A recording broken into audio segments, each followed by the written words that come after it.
नमस्कार दोस्तों, आज एक पेशेंट और जुड़े हैं हमारे साथ। इनका नाम है इरम, मेरठ के रहने वाले हैं। जब आए थे इरम, उस समय आपको क्या क्या तकलीफ हो रही थी, क्या क्या समस्याएं हो रही थी? बहुत ज्यादा स्वेलिंग थी सब जगह और वॉमिटिंग्स बहुत हो रही थी। मतलब लगभग 3-4 महीने से वॉमिटिंग्स ही हो रही थी। कुछ पच नहीं रहा था और परेशानी भी इतनी रहती थी, मतलब लेट ही रहती थी, मतलब पूरा टाइम। बहुत ज्यादा क्रेटिनिन भी बहुत ज्यादा बढ़ा हुआ था। कितना था क्रेटिनिन? क्रेटिनिन लगभग 18-19 था।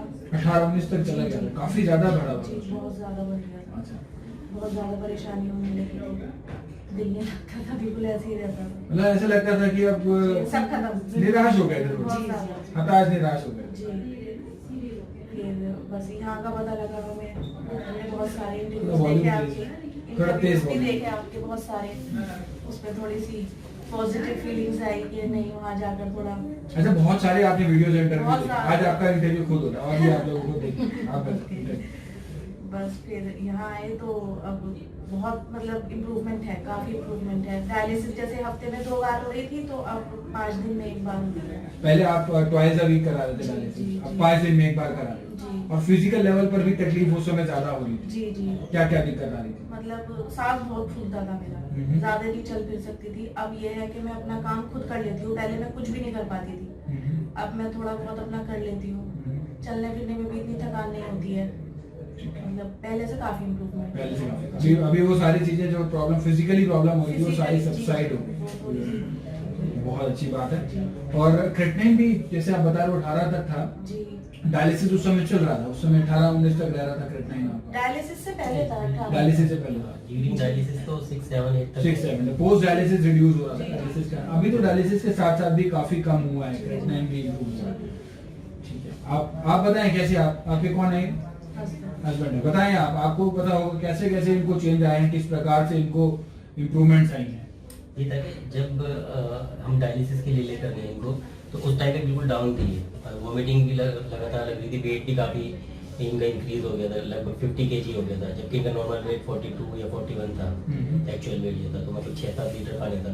वो तो ये कि डायलिसिस से रिड्यूस हो गया। लेकिन डायलिसिस कैसे रिड्यूस होंगे, तो वो रिड्यूस हुए हैं अभी। मतलब जैसे वीक में 2 रहे थे, मतलब 3rd डे पे लगने लगता था कि हमें डायलिसिस कराना ही पड़ेगा। सांस ज्यादा फूलने लगता था, हद से ज्यादा सांस फूलने लगता था, या फिर बीपी इतना बढ़ जाता था कि आउट ऑफ कंट्रोल हो जाती थी एकदम से कंडीशन।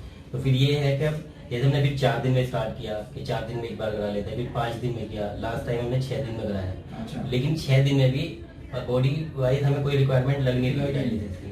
तो ये इम्प्रूवमेंट मेन है कि हमारा 3 दिन से 6 दिन में जैसे 3 दिन में पहले बॉडी आपकी यूरिमिक सिम्टम्स कहते हैं, कोई भी दिक्कत होगी, फिजिकली दिक्कत होने लग जाती थी पहले 3 दिन में, अब 6 दिन में भी नहीं हो रही है दिक्कत। हाँ। मतलब ऐसा होता था जैसे आज डायलिसिस कराई है तो नेक्स्ट डे से ही मुझे रात को प्रॉब्लम होनी शुरू हो जाती थी। मतलब सांस में और घुटन महसूस होती थी, तो मुझे रात को एकदम लेकर भागना पड़ता था इन लोगों को। बॉडी ही बता देती थी कि अब ये है ना डायलिसिस आपको चाहिए, एकदम से जाना पड़ेगा इमीडिएट, मतलब इमरजेंसी में एडमिट कराना पड़ जाता था। मतलब शुरू में 3-4 बार हमने इमरजेंसी में एडमिट कराया कि एकदम से डायलिसिस कराना पड़ गया रात में 2 बजे 3 बजे। तो अब वो वाली कंडीशन बिल्कुल नहीं है। और साथ में ये इम्प्रूवमेंट हो रहा है कि 3 की जगह 6 दिन में डायलिसिस कराया। 6 दिन में। क्रेटिनिन भी कम हुआ है इनफैक्ट आपका, पहले से मतलब स्टेबल ही है, लोअर साइड पे ही है थोड़ा।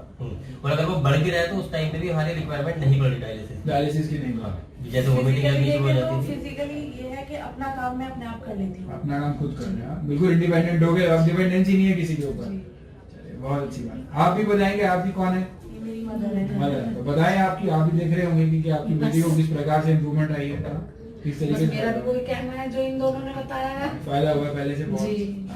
ये पूरी फैमिली हिल जाती है जब प्रॉब्लम होती है। मैं तो बहुत ही परेशान हो जाती हूँ इसको देखकर, जब इसकी तबीयत खराब होती थी पहले। तो इनकी प्रॉब्लम भी शायद 7 या 8 साल पुरानी थी और पिछले 4 साल तक ट्रीटमेंट ले रहे हैं। तो ये है कि अभी तक तो ये था कि टचवुड अभी तक डायलिसिस की जरूरत नहीं पड़ती, लेकिन आपके यहाँ आने से पहले करीब 1 महीना पहले डायलिसिस की जरूरत पड़ी और इतनी कि मतलब आउट ऑफ कंट्रोल चली जाती थी सिचुएशन। तो अब ये है कि एक कंट्रोल में है। कंट्रोल में। पहले पता चल जाता आपका तो ये होती नहीं डायलिसिस। डायलिसिस। अभी भी डायलिसिस धीरे धीरे बंद ही हो जाएगा, बिकॉज बहुत अच्छे तो रिजल्ट अभी हैं। हम मतलब 1-2 दिन बढ़ा सकते हाँ हैं। हाँ, मैं बताऊंगा अभी आपको कैसे आपने बढ़ाना है उसका, बहुत अच्छे दिन है। क्रेटिनिन भी इनफैक्ट कम हुआ। ये डायग्नोस्टिक लैब जो है ये मेरठ से ही कराए हैं उन्होंने। इरम पेशेंट का नाम है और 12.5 है इसमें creatinine. This report was conducted on 23rd November 2019.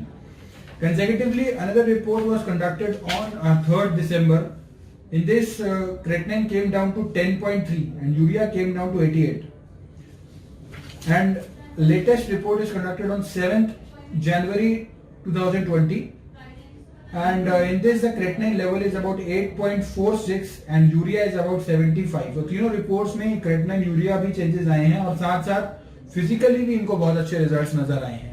और डायलिसिस भी जो था वो सप्ताह में 2 हो रहा था, अभी 6 दिन में एक बार हो रहा है, जो कि बहुत पॉजिटिव और बहुत ही सकारात्मक रिजल्ट्स उसमें भी नजर आए हैं। क्या मैसेज देना चाहेंगे इरम आप पेशेंट्स को, क्योंकि बहुत से पेशेंट्स हैं और बड़ी गंभीर प्रॉब्लम है ये, और डायलिसिस ट्रांसप्लांट जो है ना, it's a recurrent process, continuous process मैं होता तो है। ये कहना चाहूंगी कि पॉजिटिव फीलिंग्स रखें और बस ऊपर वाले से दुआ करें। डॉक्टर पुनीत गमन जैसे डॉक्टर मिले हैं और यहाँ से हमें फर्क लग रहा है। बस तो ये भी स्टार्टिंग में एकदम से सीधे एलोपैथिक पे था, एलोपैथिक वरना सीधा ट्रांसप्लांट कर दिया था। वहाँ पे सब दोस्त ट्रांसप्लांट थे। मुझे घबरा जाते हैं उस समय, जी, ऐसे बता पर दें मैक्सिमम पेशेंट वो है कि उनका क्रेटिनाइन 3 या 4 हुआ और वो ट्रांसप्लांट की तरफ। चार साल एलोपैथिक में गए। उन्होंने बोला कि चलो जी डायलिसिस स्टार्ट कर देते हैं आपकी। डायलिसिस स्टार्ट हुई, उसके बाद वो कुछ दिन बाद वो अप्रोच करते हैं कि डायलिसिस की जगह आपका ट्रांसप्लांट कराओ, ये डाइट लॉन्ग नहीं है। तो फिर बंदे आधे से ज्यादा तो ट्रांसप्लांट की तरफ चले जाते हैं। अगर मनी प्रॉब्लम है तो बंदे नहीं जा पाते और डायलिसिस कराते कराते ये एंड हो जाता है उनका, क्योंकि उनकी तो फ्रिक्वेंसी बढ़ती है ना डायलिसिस की। अब ये हम तो डायलिसिस ये कि एक बार आयुर्वेदिक में जरूर ट्राई करें, और हम तो रिकमेंड करेंगे आप लोगों को, क्योंकि हमें यहाँ से इम्प्रूवमेंट नजर आ रहा है। हमने कर्मा आयुर्वेदा ने ये सिद्ध कर दिया है कि किडनी का इलाज जो है वो होता चला जा रहा है, संभव होता चला जा रहा है। बगैर डायलिसिस के, बगैर ट्रांसप्लांट के डायलिसिस बंद हो सकता है। ट्रांसप्लांट की आवश्यकता ऐसा नहीं है कि पेशेंट को पड़ेगी।